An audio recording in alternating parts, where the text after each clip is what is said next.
കണക്കുകളനുസരിച്ച് 7 മുതൽ 8.5 കോടി മനുഷ്യരാണ് രണ്ടാം ലോക മഹായുദ്ധത്തിൽ മരിച്ചു വീണത്. വിരലിലെണ്ണാവുന്ന ചില മനുഷ്യരുടെ സ്വാർത്ഥതയും അധികാരക്കൊതിയുമൊക്കെ കാരണം അന്നില്ലാതായത് ഭൂമിയിലെ മൊത്തം ജനസംഖ്യയിലെ 3 മുതൽ 4% വരെയാണ്.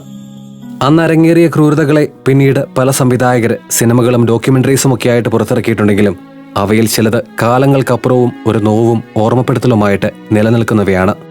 അതിനുള്ള ഏറ്റവും വലിയ ഉദാഹരണമാണ് 1988 സ്റ്റുഡിയോ ജിബ്ലിയുടെ ബാനറിൽ ഇസാവോ തക്കഹാത്തെ സംവിധാനം ചെയ്ത് പുറത്തിറക്കിയ ഗ്രേവ് ഓഫ് ദ ഫയർഫ്ലൈസ്.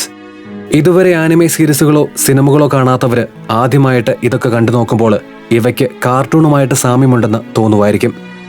എന്നാൽ ആനിമേസ് കാർട്ടൂണാണ് എന്ന് പറയുന്നവരോടും അത്തരത്തിൽ തോന്നുന്നവരോടും തർക്കിച്ച് ജയിക്കാനല്ല, മറിച്ച് കണ്ടുവളർന്ന സിനിമകളിൽ നിന്നും ജാൻറയിൽ നിന്നുമൊക്കെ വ്യത്യസ്തമായി പുതുമ നിറഞ്ഞതായിട്ട് എന്തെങ്കിലും കണ്ടു നോക്കണം എന്ന് തോന്നുന്നുണ്ടെങ്കിൽ, കാർട്ടൂൺ എന്ന് നിങ്ങൾ കരുതിയ ആനിമേ നിങ്ങളുടെ കണ്ണും മനസ്സുമൊക്കെ നിറയ്ക്കുന്നത് കാണണമെങ്കിൽ ഗ്രേവ് ഓഫ് ദ ഫയർഫ്ലൈസ് ഒന്ന് കണ്ടു നോക്കണം.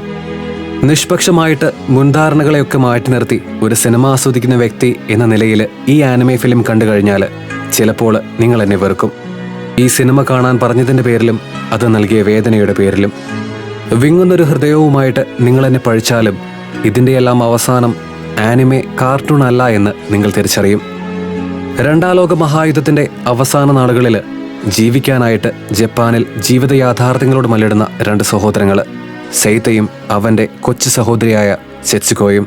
ഇവരിരുവരുടെയും കഥയാണ് ഗ്രേവ് ഓഫ് ദ ഫയർഫ്ലൈസ് പറഞ്ഞു വെക്കുന്നത്. യുദ്ധത്തിൻ്റെ ഭീകരതയിൽ സ്വന്തം അച്ഛനെയും അമ്മയും ഒക്കെ നഷ്ടപ്പെട്ട ഈ സഹോദരങ്ങളുടെ കഥ കണ്ണ് നിറയാതെ കണ്ടു തീർക്കുക അസാധ്യമാണ്.